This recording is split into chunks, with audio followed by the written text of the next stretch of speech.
छोटी सी जिंदगी ने बड़ा सबक दिया।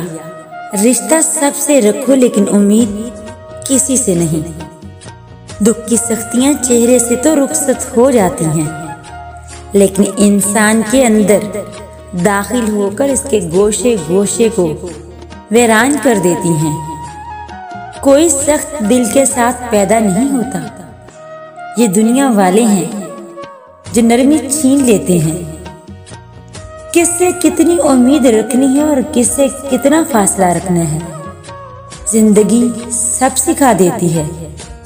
आहिस्ता आहिस्ता इंसान दूसरों को कायल करना छोड़ देता है। उसे समझ आ जाती है कि किसकी कितनी परवाह करनी है। तल्ख बातों और यादों को अगर पीछे नहीं छोड़ेंगे तो जिंदगी कैसे गुजारेंगे। कभी कभी इंसान को अपनी जिंदगी गुजारने का तरीका और सोच को बदल लेना चाहिए, यही बेहतर है।